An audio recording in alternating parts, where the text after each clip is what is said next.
સાબરકાંઠા પત્રકાર એકતા પરિષદનું અધિવેશન પ્રાંતિજના સાંપડ મહાકાળી મંદિર ખાતે યોજાયું. આ મહાઅધિવેશનમાં સાબરકાંઠા જિલ્લાના પ્રમુખ તેમજ અન્ય જિલ્લાઓમાંથી પત્રકાર એકતા પરિષદના હોદ્દેદારો મોટી સંખ્યામાં ઉપસ્થિત રહ્યા હતા. કાર્યક્રમમાં ઉપસ્થિત હોદ્દેદારોનું શ્રીમદ ભગવદ્ ગીતા પુસ્તક અને શાલ ઓઢાડીને સન્માન કરવામાં આવ્યું હતું.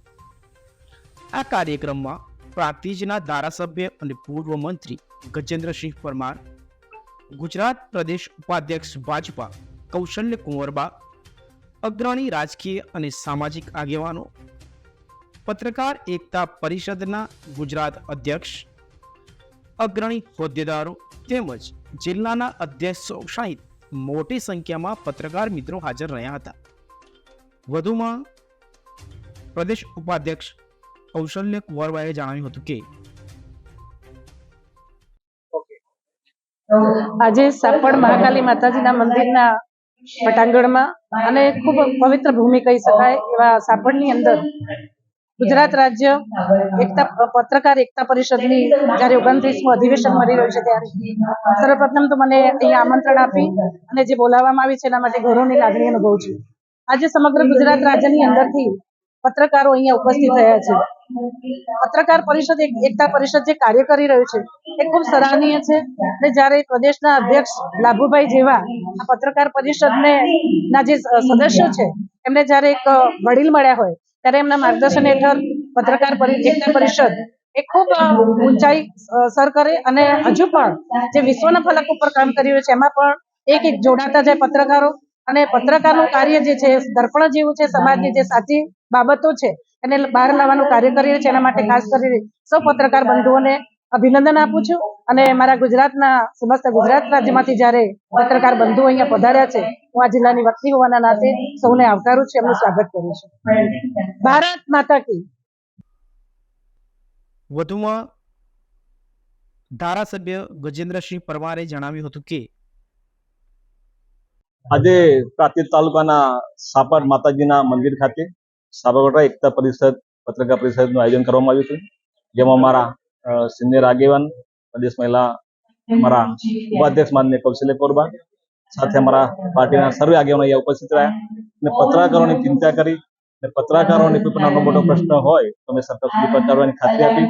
ખૂબ સારી વાત હોય કે મારા મત વિસ્તારની અંદર આખા ગુજરાતના પત્રકારો ભેગા થયા હોય તો એમનું સર્વેનું દિલથી સ્વાગત કરું છું. ભારત માતા કી જય, વંદે માતરમ.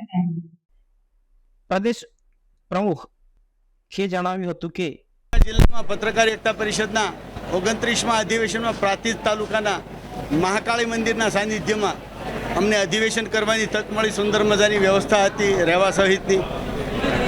સાબરકાંઠા જિલ્લાના અમારી ટીમના મહામંત્રી કિરણભાઈ, ઝોનના પ્રભારી મનોજભાઈ અને આ જિલ્લાના પ્રમુખ મેહુલભાઈની તનતોડ મહેનતથી અનેક વિઘ્નો હતા.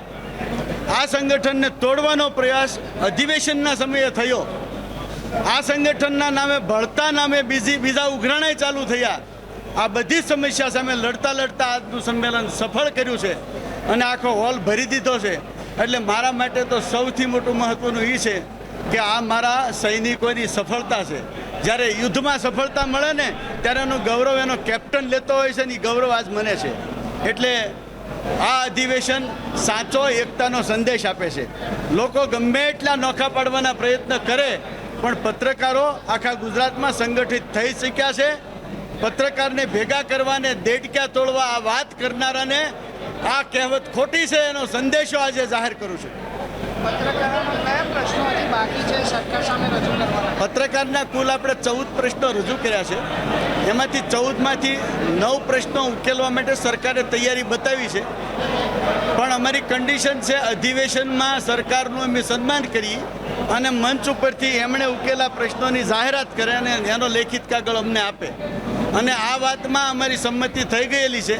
માત્ર અધિવેશનની તારીખ નક્કી થાય એટલે આ બધી જાહેરાત થઈ જશે. પણ પહેલી વખત આ સંગઠને પત્રકારોના વર્ષો જૂના 25 વર્ષના પડતર પ્રશ્નોને ઉકેલવામાં સફળતા મેળવી છે, એનો મને ગૌરવ છે. સાબરકાંઠાથી મનોજ રાવલ સાથે જોતા રહો સત્ય વિચાર ન્યૂઝ.